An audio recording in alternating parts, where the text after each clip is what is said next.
హైదరాబాద్లోని మీర్పేటలో 3 నెలల క్రితం యువతి మిస్సింగ్ కేసును పోలీసులు ఛేదించారు. యువతి దివ్య ఆచూకీని స్నాప్చాట్లో గుర్తించి సూర్యాపేటలో అదుపులోకి తీసుకున్నారు. అనంతరం ఆమెను సూర్యాపేటలోని సఖీ కేంద్రానికి తరలించి కౌన్సిలింగ్ ఇచ్చారు. ఆ తర్వాత ఆమెను వనస్థలీపురంలోని సఖీ కేంద్రానికి తరలించారు. అయితే అక్కడ దివ్య కుటుంబ సభ్యులు తమ కూతురిని ఇంటికి పంపించాలని ఆందోళనకు దిగారు.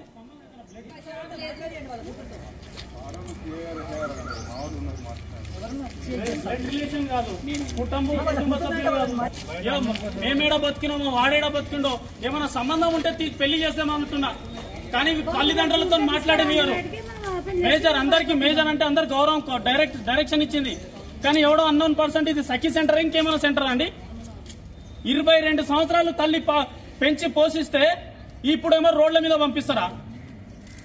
7 నెలల నుంచి తిరగని ప్లేసులు తిరగని ఊరు లేదండి ఈ తల్లిదండ్రులు. వీళ్ళు ఒక్క చోట కాదు, విజయవాడ, ఢిల్లీ, ఊటీ అన్ని చోట్ల తిప్పిరు. అమ్మాయిని 10 మంది 15 మంది కలిసి ట్రాప్ చేసిరు. అమ్మాయిని ట్రాప్ చేసిరు, అన్ని అలవాట్లకు బానిసైంది. ఇప్పుడేమో రఘుమారెడ్డి ఫోన్ చేస్తే సీఎం చుట్టమంట, ఉద్యమకారుడు అంట. ఇట్లాంటి ఉద్యమాలు చెప్తారా?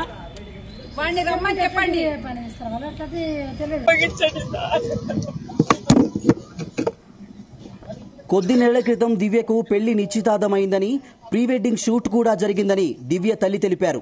పెళ్లికి 3 నెలల ముందు ఊహించని రీతిలో తమ కూతురు ఇంట్లో నుంచి పారిపోయిందని ఆరోపించారు.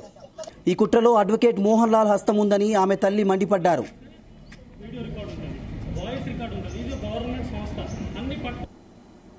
మా అమ్మాయి పేరు దివ్య.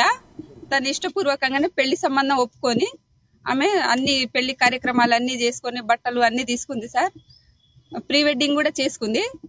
అయితే పెళ్లికి 3 డేస్ ముందు హల్దీ ఫంక్షన్ ముందు ఇంట్లోకి వెళ్ళిపోయింది అమ్మాయి. హాలిడేస్ నేను లీవ్ పెట్టేసి డ్యూటీకి లీవ్ పెట్టేసి వస్తా అని వెళ్ళింది. అక్కడ నుంచి వేరే అంటే మా తెలిసిన వాళ్ళు చుట్టాలు నీకు ఈ పెళ్లి వద్దు, అబ్బాయి నల్లగా ఉన్నాడు అది ఇది అని చెప్పి ఆమెకి డైవర్ట్ చేసిరు.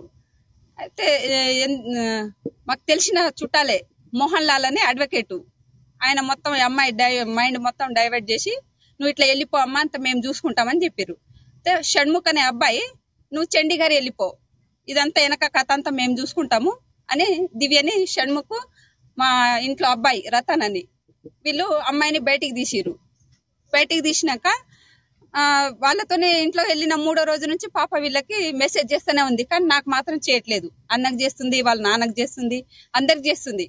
ఎక్కడున్నావమ్మా నువ్వు అని అంటే నేను బయట ఉన్నా, ఈ పెళ్లి తప్పించుకోవడానికి వెళ్ళాను, ఒక వారం రోజుల్లో ఇంటికి వచ్చేస్తానమ్మా అని చెప్పి వెళ్ళింది అమ్మాయి. ఇక్కడ కనీసం 10 రోజులు అవుతుంది. మేము రోజు పొద్దుగాల నుంచి సాయంత్రం వరకు ఇక్కడనే వెయిట్ చేస్తున్నాము.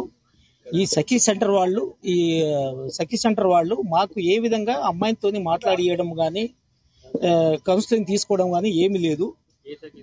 ఈ సఖీ సెంటర్ వనస్థలిపురం ఏం తీసుకోవడం లేదు. ఏమన్నా అంటే మీ అమ్మాయి మీ దగ్గరికి రావడం లేదు, మీకు ఇష్టం లేదు అంటున్నారు. బయట వాళ్ళు రఘుమారెడ్డి, రోహిత్ రెడ్డి అని అతను వాళ్ళు ఫోన్ చేస్తున్నారు, మాకు బాగా ఒత్తిడి చేస్తున్నారు. మీరు అమ్మాయిని ఎందుకు మీ కష్టంలో పెట్టుకున్నారు, మీరు ఎందుకు బయట ఇసిపెడతలేరు అని చెప్పేసి రోహిత్ వాళ్ళు ఒత్తిడి చేస్తున్నారు. మేము ఇసిపెడుతున్నాం అని చెప్పేసి మమ్మల్ని వాళ్ళ దగ్గర ఏదో విధంగా మామూలుగా పుచ్చుకొని వాళ్ళ దిక్కే వాళ్ళు మాట్లాడుతున్నారు. మమ్మల్ని ఏ విధంగా రెస్పెక్ట్ ఇవ్వడం లేదు, అమ్మాయిని కూడా చూపించడం లేదు. అమ్మాయిని మేము బోంగానే అమ్మాయిని పైకెక్కిస్తున్నారు అంతే. ఇది వరకు వీళ్ళే మటుకు చాలా విపరీతంగా మమ్మల్ని భయభంతులను చేస్తున్నారు. రఘుమారెడ్డి, రోహిత్ రెడ్డి వీళ్ళు. ఇది నేను చెప్పడం జరిగింది. మా అమ్మాయి మాకు కావాలి, ఆమె ఎవరికైనా లవ్ చేసింది అది ఇది అనేది సమస్య లేదు.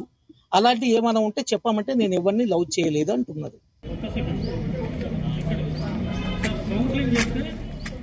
అయితే తాను ఎవరితో రిలేషన్లో లేనని, కేవలం కుటుంబ సభ్యులతో మాత్రమే ప్రాణహాని ఉందని దివ్య తెలిపింది. అందుకే ఇంట్లో నుంచి వెళ్లిపోతున్నట్టు స్పష్టం చేసింది. దీనికి సంబంధించి ఓ వీడియోను కూడా రిలీజ్ చేసింది దివ్య. ఇప్పటికే కోర్టు నుంచి ఆర్డర్ కూడా తీసుకొచ్చినట్టు తెలిపింది.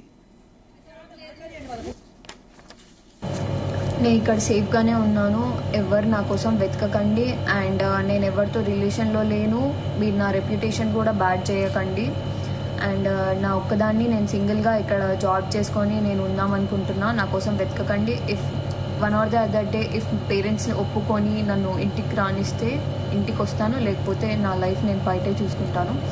సో ప్లీజ్ నా కోసం వెతకకండి, నేను సేఫ్గానే ఉన్నాను. నేను ఇక్కడ సేఫ్గానే ఉన్నాను. ఎవరు నా కోసం వెతకకండి. అండ్ నేను ఎవరితో రిలేషన్లో లేను. మీరు నా రెప్యుటేషన్ కూడా బ్యాడ్ చేయకండి. అండ్ నా ఒక్కదాన్ని నేను సింగిల్గా ఇక్కడ జాబ్ చేసుకొని నేను ఉందామనుకుంటున్నా. నా కోసం వెతకకండి. If one or the other day if పేరెంట్స్ని ఒప్పుకొని నన్ను ఇంటికి రానిస్తే ఇంటికి వస్తాను, లేకపోతే నా లైఫ్ నేను బయటే చూసుకుంటాను. సో ప్లీజ్ నా కోసం వెతకకండి. నేను సేఫ్గానే ఉన్నాను. ఈ విషయంలో కోర్టు ఆర్డర్ కారణంగా దివ్యను కుటుంబ సభ్యులతో పంపడం కుదరదని సఖీ కేంద్రం అధికారులు చెప్పడంతో కుటుంబ సభ్యులు ఆందోళనకు దిగారు. సూర్యాపేట సఖీ నుండి షిఫ్ట్ చేశారు.